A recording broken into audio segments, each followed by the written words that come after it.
Boa noite, pessoal. Sejam todos bem-vindos à nossa aula. Hoje nós trataremos sobre uma introdução aos dispositivos móveis.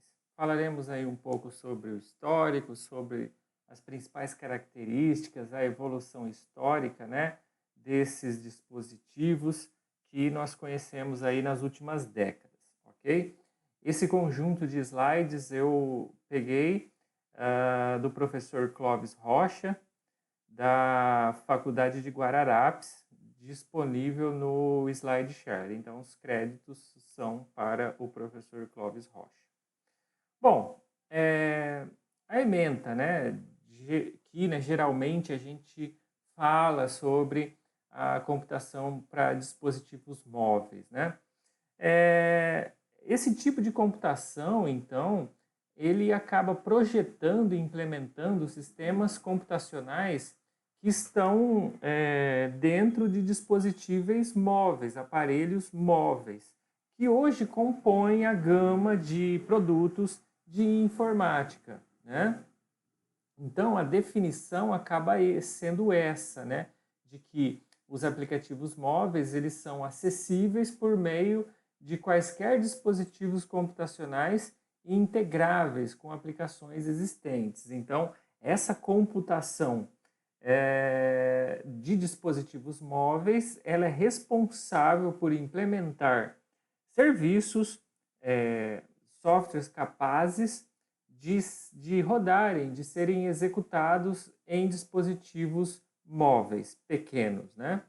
Além disso, enfatiza aspectos práticos por meio da utilização de ferramentas e linguagens de programação para o desenvolvimento de aplicativos móveis, né? É o que a gente vai ver na nossa disciplina.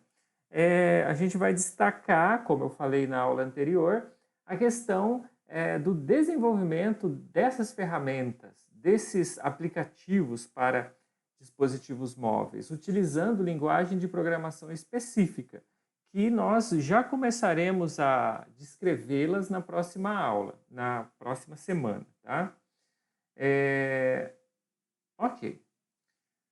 Bom, uma pequena introdução aí sobre a telefonia móvel, né? Esses dispositivos móveis, como celulares, tablets, eles estão associados à telefonia móvel.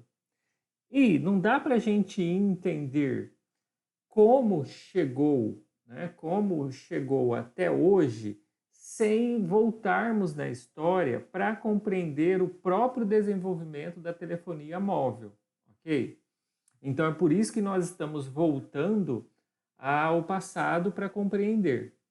Então está escrito aí, a telefonia móvel, desde que foi criada em 1973 por Martin Cooper, trouxe diversos benefícios para todo mundo. Ok, quais os benefícios, né? Há alguns anos atrás era inimaginável o poder da comunicação que temos hoje, pelo fato de que a telefonia móvel levou a capacidade da troca de comunicação, da comunicação num outro nível, né? Num nível inimaginável, onde as pessoas acabam transportando o seu telefone, né? E isso massificado, ou seja, popularizado e sendo utilizado por milhões de consumidores no mundo todo. Então, isso é um exemplo aí do avanço tecnológico que a gente vive no mundo, ok? Então está escrito aí, a possibilidade de levar um aparelho celular no bolso e fazer ligações em qualquer lugar, a qualquer momento, foi uma inovação muito bem aceita pelos consumidores.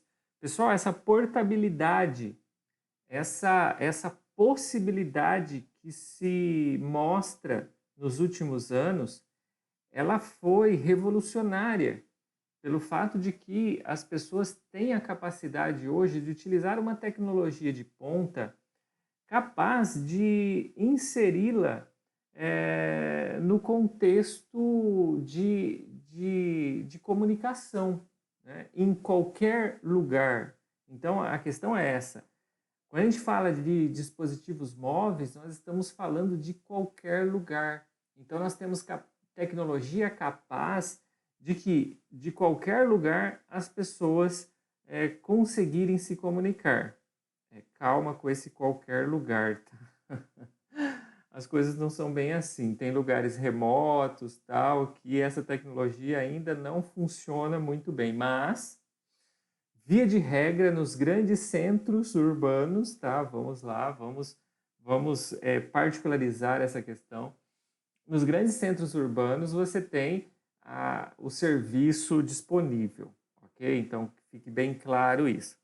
E outra afirmação aí, sem dúvida os aparelhos celulares hoje possuem um papel fundamental na vida de muitos, ou seja, virou algo essencial para a vida das pessoas. Muitas pessoas utilizam e esse aparelho ele foi incorporado ao longo do tempo na vida das pessoas. Mas nós não estamos falando de 50 anos, nós estamos falando, no caso do Brasil, de, no máximo, 20 anos, tá? Que se popularizou. E isso é muito pouco tempo, pessoal. Muito pouco tempo. Então, você vê que o patamar de desenvolvimento tecnológico nessas últimas décadas foi muito alto, né? Esse desenvolvimento tecnológico ele proporcionou a inserção da população para utilizar essas tecnologias. Então, isso daí algo, né, plausível, né? Algo de muito elogio pelo fato de inserir a maior parte da população, né, mundial nessa tecnologia. Mas há sérias limitações em determinadas partes do mundo, claro, porque o desenvolvimento econômico, tecnológico entre os países, ele é desigual, tá? Então, se nós analisarmos e nos aprofundarmos nesse estudo, a gente vai ver que a dependência tecnológica, o atraso econômico de alguns países impossibilita o mesmo patamar de desenvolvimento entre todos, por conta do preço, né? Por conta da implantação dessas tecnologias. Não é só o aparelho na mão da pessoa que vai capacitá-la de se comunicar. Tem que ter uma infraestrutura de comunicação, uma tecnologia implantada no país, com torres, com linhas de transmissão, sabe, com a tecnologia implantada. Isso tudo a gente chama de infraestrutura. Se o país não tem essa capacidade, o serviço ou vai ser inexistente ou vai ser limitado, conforme nós vamos ver aí nos patamares, nos níveis, né, de tecnologia que nós já temos.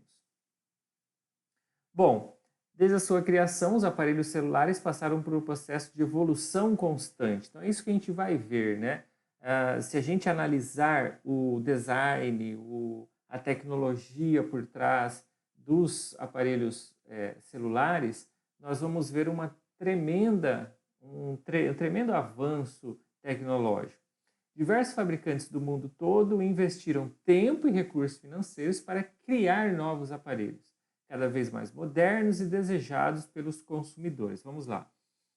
Investiram tempo e recurso financeiro, ou seja, existe uma concorrência muito grande nessa área por causa do mercado. É um mercado que cresce muito e as empresas elas estão em busca desse mercado. Então, a concorrência levou, né, a esse investimento massivo de várias empresas fabricantes no desenvolvimento de novos produtos, ok?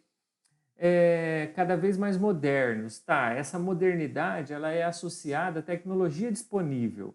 Então, nós temos uma tecnologia capaz de proporcionar a banda larga móvel, por exemplo. Então, essa tecnologia está disponível e pode ser implementada por esses aparelhos. Então, o desenvolvimento científico e tecnológico que proporcionou isso. e desejados pelos consumidores, né? Aí entra a questão do marketing, a questão da propaganda, né? Porque isso tem um papel fundamental no imaginário das pessoas. Já que nós estamos falando de tecnologia, já que nós estamos falando de conectividade, e, no caso, a palavra modernidade, ela está em voga aí, a propaganda, né, o marketing acaba utilizando isso, né? E aí essa troca, né, essa obsolescência programada que se fala dentro da questão do marketing, ela é trabalhada.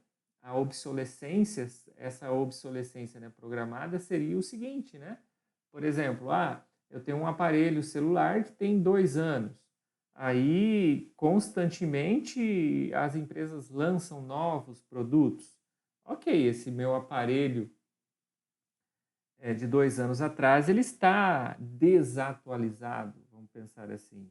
Então, aí as pessoas são levadas a trocar os seus aparelhos. Ou pela questão do próprio marketing, que convenceu a pessoa de que aquele aparelho já não serve mais para a pessoa, já não tem a última tecnologia, ou pelo fato também de que os serviços evoluíram, as tecnologias evoluíram, e esse aparelho antigo não é capaz de se conectar numa nova rede de transmissão, num novo padrão de transmissão de internet, por exemplo, né, para usufruir da velocidade desse padrão. Então, isso daí é feito para levar as pessoas a trocarem. Então, por isso que fala de desejados pelos consumidores, tá? Então tá bom. Quais foram os objetivos? Desculpa, os avanços obtidos, né? Então, vamos lá. Miniaturização dos aparelhos, os aparelhos ficando cada vez menores, se bem que a gente vai ver nos próximos slides que há uma tendência de aumento agora dos aparelhos por causa da tela, tal, e os recursos. Melhor qualidade dos sinais das operadoras, ou seja, esses avanços tecnológicos fazem com que ocorra essa melhora. Então, as tecnologias, né, o 2G, o 3G, o 4G, o 5G, o que significa isso? Significa a velocidade disponível de banda larga móvel para os celulares. E aí foi o que eu falei, se muda essa tecnologia, esse padrão, os aparelhos eles não são compatíveis e aí tem que ter uma renovação desses aparelhos, ok? Então, de tempos em tempos, esses padrões eles são mudados e os aparelhos também, eles ficam obsoletos para essa nova tecnologia. E também novas funcionalidades, né? Como alguns exemplos aqui, câmeras, há um desenvolvimento de câmeras, melhorias aí, na obtenção de fotografias, de vídeos, câmeras, diversas câmeras frontais, traseiras, ou seja, tem uma infinidade de configurações que a cada lançamento há algum tipo de inovação para melhorar a obtenção de vídeos e fotografia. O acelerômetro, né, que acaba sendo muito utilizado nos aparelhos atuais, GPS, né? Então, o celular ele ganha essa funcionalidade de GPS. Você tem ali os serviços de geolocalização no aparelho que acaba facilitando em algumas atividades, né? Por exemplo, aplicativos que utilizam a localização. Por exemplo, aí esses de carros, né, de Uber 99 e tal, motoristas por aplicativo. Isso só é possível por GPS, tá? Porque os aparelhos celulares eles têm essa função, ok? Até mesmo questão de venda online, entrega na casa da pessoa, tudo por localização isso, né? Bluetooth também tem aí o controle, principalmente para passar dados, para controlar dispositivos à distância, tá? Então, essa tecnologia também está presente aí nos celulares. Essa imagem aqui é muito interessante, porque está aqui a fonte, né? Porque ela mostra o desenvolvimento tecnológico por meio desses serviços, tá? Então, nós temos aí em 3 anos, 2012, 13 e 14, tá bom? Então, inicia aqui com o YouTube, né? 2012 foram 25 horas de vídeos assistidos, né? De upload, né? Aí passou para 72 e agora 120, ok? Em média aí por consumidor, tá? Então isso daqui é um crescimento avassalador, né? Isso em 60 segundos, tá bom? 60 segundos, tá? No mundo inteiro. Ao longo de 60 segundos foram 2014, né? Já é bem antigo isso daí, 120 horas de vídeo baixado, tá? No WhatsApp, né, de 20 bilhões para 50 bilhões de mensagens em 60 segundos no mundo. Imagina o quanto de mensagens que foram mandadas e recebidas enquanto eu estou falando aqui, né, com vocês desde o início dessa apresentação, isso no mundo inteiro. Em 60 segundos aí no WordPress, foram 347 posts em 2012 para 1.380, né? Em 2014. Já no Twitter, 98 mil para 342 tweets, né? 1.000 tweets. No Skype, 370 mil chamadas de voz para 1,4 milhões de chamadas de voz, né? Então, é muita coisa. Aqui, fotos no Instagram de 3.480 para 41 mil. No Google, quantas buscas, né? 700 mil em torno ali para 4 milhões. No Facebook, quantas postagens, né? De 76 mil para 3,3 milhões. E e-mails enviados, né? Chega aí a mais de 200 milhões de e-mails enviados. Então, você vê que há um crescimento exponencial nos últimos anos. Isso porque são dados de 2016, né? Até 2016, ou seja, dados de 2014, mas divulgados em 2016. Então, o que proporcionou isso? A evolução tecnológica. Tanto de tecnologia de aparelho, quanto de tecnologia de redes de computadores, tá bom? Aqui, agora sim as tecnologias, né? Então, o que acontece aqui? A gente tem as gerações, né? 1G, que é a primeira geração, que era baseada em voz, utilizava protocolos analógicos, tá? O 2G, que é de segunda geração, já ela foi desenhada, né, para voz, tinha maior capacidade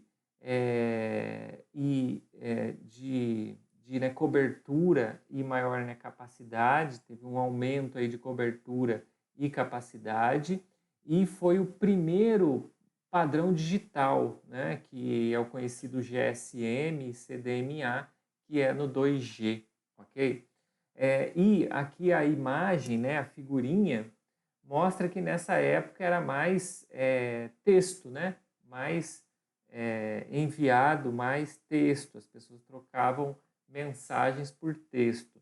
Já no 3G, a terceira geração aí, ela tem o design projetado para voz, mas com alguma consideração de dados, né? Com alguma vertente aí para dados já. Então aqui é uma revolução do 2G para o 3G, porque entram recursos de multimídia, de texto, acesso à internet, certo? E a primeira experiência de banda larga móvel é no 3G. Então a gente vê aqui pela imagem, aqui em cima, que aí já tem troca de fotografias, de imagens, né? Envio disso, porque já temos tecnologia que permite, já temos uma rede de computadores capaz de permitir isso, para que ocorra esse compartilhamento. Aí a gente chega no 4G, né, que é a quarta geração, e ele foi projetado primariamente para dados. Então, é a primeira geração aqui que foi projetada especificamente para dados. E ele tem protocolos baseados em IP, que é o protocolo principal da rede de computadores clássica, né? E é a verdadeira experiência de banda larga móvel, é o 4G. Então você pode ver aqui que na imagem já mostra vídeo, né? Vídeo que é compartilhado, que sabe? E isso a 4G. A gente nem chegou ainda, no caso do Brasil, na 5G, que já tem testes, são feitos testes e nos próximos anos eu creio que já esteja disponível, ok? A velocidade aqui é necessária, aqui seria the need for speed, ou seja, a necessidade para a velocidade, né? Então, de 2,4 kilobytes por segundo para 100 mil, né? Então, você vê que a velocidade teve um crescimento bem intenso, tá? A redução desses aparelhos celulares, como eu falei, tornaram eles mais acessíveis e possibilitou a aquisição dos mesmos por parte da população menos favorecida financeiramente. Houve essa massificação, né, que ao longo do tempo o preço acabou diminuindo e a população teve capacidade de comprar agora, pelo fato de que os preços caíram. E aí os serviços também diminuíram os preços, né? Porque não é somente você ter o celular, você tem que ter os serviços disponíveis, né? E pagar por isso. Aqui o que eu falei anteriormente é a evolução dos telefones celulares, né? No início aqui, começo da década de 90, eram os famosos tijolões, né? Enormes, tal. Isso aqui só pessoas muito abastadas que tinham esse tipo de celular. Aí ao longo do tempo ele foi diminuindo, até no começo do século XX, que foi a febre dos celulares mini, pequenininhos, né, que cabiam na palma da mão. E ao longo do tempo, a gente tem aí nesses últimos anos uma tendência de aumento desses aparelhos. Por quê? Porque as telas elas começaram a aumentar, né? As telas começaram a aumentar, porque não faz sentido você ter aí um um celular extremamente rápido de processamento, com uma rede disponível, sendo que você não tem ali uma visão de, né, melhor da tela. Então eu acho que é por aí. Ok. Bom, a gente sabe que tem diversos fabricantes de aparelhos celulares, dentre eles aí se destacam a Motorola, Nokia, LG, Samsung, Apple, BlackBerry e aí vai. E os fabricantes eles costumam adotar um sistema operacional. Então, dentro desses aparelhos celulares, nós temos sistemas operacionais que são específicos, adaptados para esse tipo de aparelho, né? E as fabricantes, algumas adotam um sistema operacional de terceiro ou elas mesmas desenvolvem o seu sistema operacional, né? Então aí nós temos diversos sistemas operacionais, né? Que também, como destaca ali o texto, eles são conhecidos como plataformas, né? As mais utilizadas aí, o Android, essa daí é a mais popular, o iOS, que é da Apple, o Windows Phone, que é utilizado aí por vários aparelhos, né? A BlackBerry OS, que é o sistema operacional da BlackBerry, e a Symbian, né? E cada sistema operacional possui características únicas que diferem das demais, ou seja, a utilização é diferente, os comandos, os aplicativos, né? Então, os recursos que cada sistema operacional traz acabam sendo diferentes, tá? E existem diversas linguagens de programação e ferramentas que diferem de uma plataforma para outra. Se você for programar em uma, é diferente do que você programar em outra, tá? Bom, o conceito, né? Se a gente tem um conceito chave para isso, né? Os sistemas computacionais móveis são sistemas computacionais que podem facilmente ser movidos fisicamente, ou cujas capacidades podem ser utilizadas enquanto eles estão sendo movidos. Isso daqui é muito interessante, esse conceito de sistema computacional móvel. Então, é aquele que tem a capacidade de ser utilizado enquanto se movimenta, né? Então, imagina há 30, 40 anos atrás, né? Se imaginar um negócio desse, você teria um computador de mão onde você levaria no bolso, onde você poderia utilizar enquanto você caminhava. Imagina o Alan Turing, né? Que foi um dos precursores aí inventores aí, pais da computação, do computador em si, imaginando isso, que aquela invenção dele poderia ser colocada dentro de um bolso em poucas décadas, né? Poucas décadas, né? Então isso daí é bem interessante. Devido a essa mobilidade, os aparelhos eles oferecem recursos que não são encontradas em outros sistemas, como o desktop, como o notebook, tá?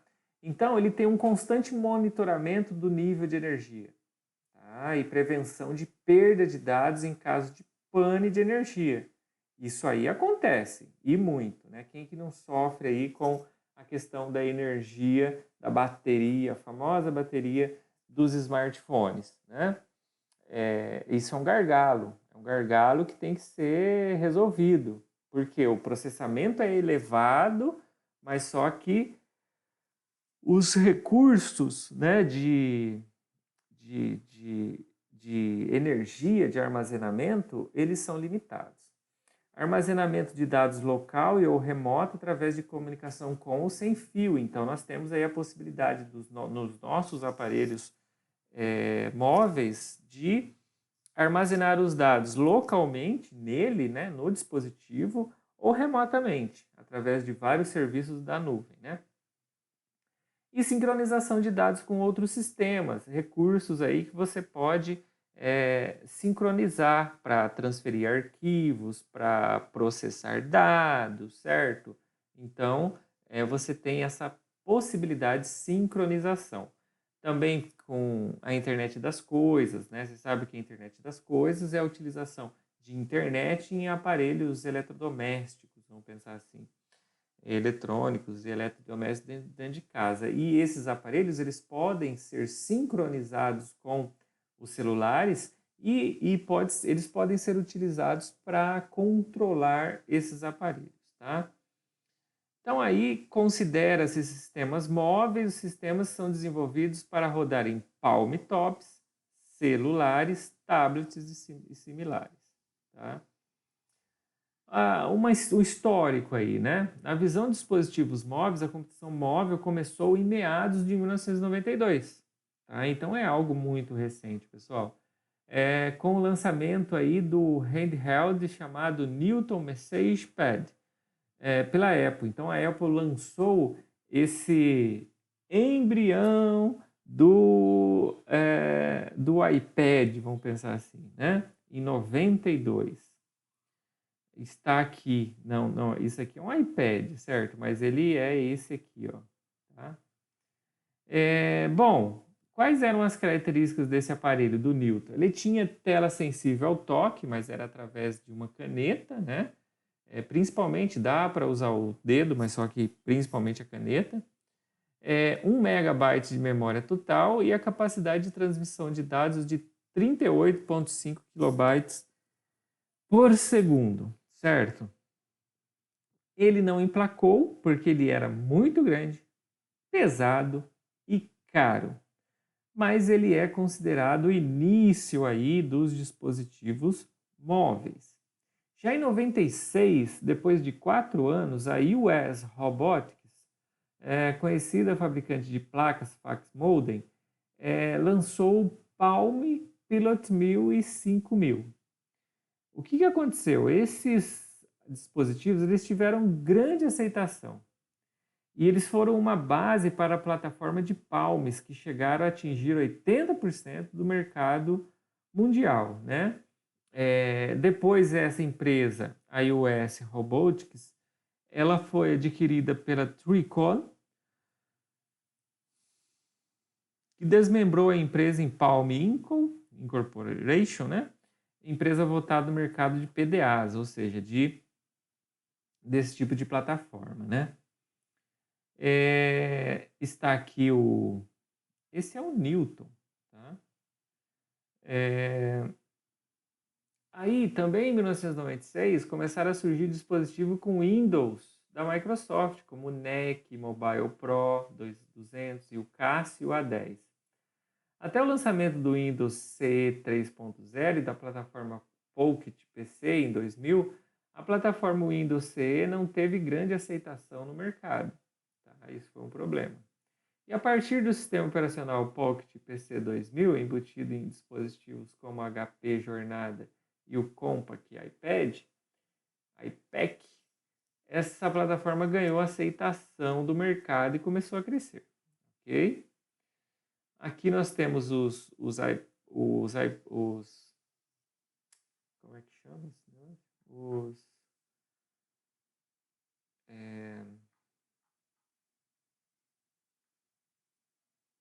Os Palm, né? A questão dos Palm, esses aparelhos em palma da mão, né? A empresa Symbian, ela era responsável aí por fazer o sistema operacional para os aparelhos da Nokia, né? Fornecia o sistema operacional para a Nokia. Essa foi uma empresa que contribuiu muito para o desenvolvimento dos sistemas operacionais móveis e a plataforma de comunicação, né? Então, ela teve aí o seu papel fundamental nesse desenvolvimento. Beleza, então, aí a gente vem da questão portátil agora, que é de computador, né? Então, o primeiro conceito de um computador no estilo tablet, né? A questão dos tablets, foi criado na década de 60, início da de 70, por Alan Kay, né? E se chamava Dynabook. E o Alan Kay lançou essa ideia no artigo A Personal Computer for Children of All Age, ou seja, computador portátil pessoal para crianças de todas as idades, porque ele visava aí analisar o comportamento de crianças na utilização e na educação de um computador de mão, né? E, curiosamente, esse artigo ele inspirou mais tarde 2 caras aí muito importantes nesse desenvolvimento. O Steve Jobs, que todo mundo conhece, que foi aí das grandes mentes do mundo do século XX, início do XXI, proprietário aí, fundador da Apple, e o Bill Gates, né, que está vivo até hoje, que tem aí uma das maiores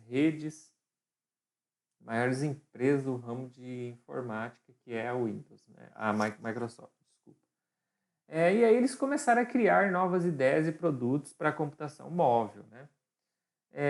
Mas esses tablets que nós temos hoje, eles só vieram a aparecer em 98 e 2000, com o Fujitsu Stylus, 2.300, ok?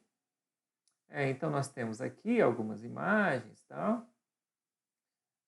Em paralelo a isso, a gente tinha o desenvolvimento da telefonia móvel, né? A telefonia móvel ela também estava se desenvolvendo. Foi em 1973 que a Motorola criou o primeiro telefone realmente móvel e portátil, que é o Motorola Dynatec 8000X, que é esse da foto aí. Você vê que é um tremendo tijolão. E surge aí, com isso surge a primeira geração de celulares analógicos, né? Em 90 surgiu a segunda geração, que já é a 2G, com tecnologia de rede digital, então já havia um pouco mais de internet aí. Aí depois veio a rede GSM, né? Junto com a segunda geração, que foi lançada na Finlândia. O que melhorou tremendamente a transmissão de voz e barateou o custo, massificando a utilização de celulares. Isso está em Europa, tá, pessoal? Não é aqui, não. Em 2001 apareceu no Japão a rede 3G. Como eu falei, ela é verdadeiramente digital, de alta velocidade e tal. Em 2009 surge a rede 4G, prometendo aí velocidade de 10 vezes superior à rede 3G. Então você vê que foi aí paulatinamente acontecendo as coisas, né? E os desafios, né? Quais são os desafios que nós temos hoje, né? O custo de hardware, né? Certas aplicações elas demandam dispositivos com um custo relativamente elevado, o baixo poder de processamento desses celulares, desses dispositivos, por causa da limitação de energia. Então, como tem um alto consumo de energia, não adianta nada ter aí um monte de núcleos no celular. Por quê? Porque ele vai trabalhar com a capacidade menor de velocidade. Por quê? Porque ele tem que economizar energia, certo? Então, essa é a premissa básica de qualquer sistema operacional, de qualquer telefone celular. Ele tem que economizar energia. Então, se ele vai economizar energia, ele acaba diminuindo o poder de processamento. E a pouca infraestrutura de comunicação, certo? Algumas áreas, algumas regiões ainda têm infraestrutura muito antiga, né? Por exemplo, aqui na América Latina, ainda tem regiões que têm a tecnologia 2G, e aí é uma oscilação muito grande entre 2G e 3G, certo? Então, isso daí não está resolvido adequadamente como deveria ser. Mão de obra insuficiente, né? Ainda na área de TI nós temos essa cultura de que é tudo a mesma coisa, eu me formo em técnico em informática ou técnico em desenvolvimento de sistemas e não, é tudo a mesma coisa, o computador é tudo a mesma coisa. Então, não é bem assim, né? Para você atuar com dispositivos móveis, celular, tablets, você tem que fazer cursos específicos, porque não é a mesma coisa de você fazer manutenção em um desktop ou notebook, por exemplo, né? Primeiro porque os componentes são todos miniaturizados, né? Então você tem uma dificuldade ali de acessar chaves diferentes, tudo. E o sistema operacional também é outro, tal, né? Tem um monte de recurso que os computadores não têm. A interoperabilidade, que é a comunicação dos sistemas de se comunicar entre eles, né? Isso é um desafio, principalmente porque os sistemas não foram construídos para esse tipo de interação. Então, como nós temos diversos sistemas operacionais, não há uma interface amigável e fácil de se utilizar entre eles, né? Então, aí gera um certo problema de interoperabilidade. Ok, pessoal? Então, esse slide ele continua. Eu vou tratar na semana que vem sobre as principais linguagens de programação. Nossas próximas aulas aí na semana que vem.